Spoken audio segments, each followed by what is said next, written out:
Nu er vi taget ud med Ole, som skal op og sige det til Michelle.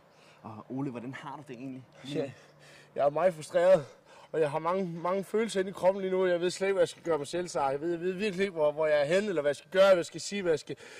Er du nervøs? Ja, jeg er meget nervøs. Skal vi gå op og snakke med en, Ole? Ja. Kom. Ja. Det er lige herovre. Du kan dukke dig lidt. Hvem er det, der ikke må se os? Det er jo Michelle. Det skal være en ja. overraskelse. Og så kan du give hende gaven også, når der vi kommer op, ikke? Jo. Det er lige her, Ole. Ja. Lad os gå ind.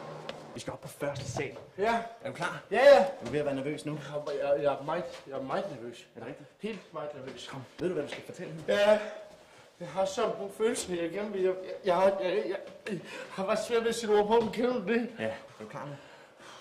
Skal du kende døren? Ja. Jeg kan durste det nu. Så. Nu er vi her. Ole, er du klar? Ja.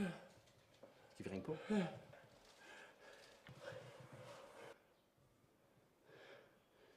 Spændende. Ja. Hej, hedder du Michelle? Ja. Vi kommer fra Danmarks Radio. Jeg har Ole med. Kender du ham? Ole, ja, vi gik vist i klasse sammen i 6. klasse. Okay. Synes du, han er sød? Jamen altså, det er jo 8 år siden, jeg har set ham. Så. Ja. Nå, men Ole har noget, han gerne vil fortælle dig. Ole? Ja, Michelle, det er bare fordi, at jeg kan også godt huske, dengang jeg var i 6. klasse, fordi der var vi faktisk kærester. Og jeg har faktisk noget med til dig, fordi at det har betydet ufattelig meget, og det har faktisk betydet, at jeg er gået fuldstændig psykisk rammer ned, og jeg synes, du er så, fordi du har gjort det på den måde, så du har valgt at gøre tingene på, at du er tosset uden lige, og jeg synes overhovedet ikke at være bekendt, at gøre sådan nogle ting mod andre mennesker, du har overhovedet ikke. Det kan man ikke være bekendt at gøre sådan nogle ting, du begår mod mig, du er godt nok en tosset uden lige.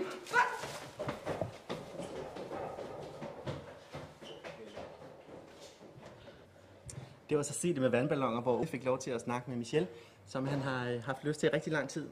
Følg med igen i næste uge. Hej.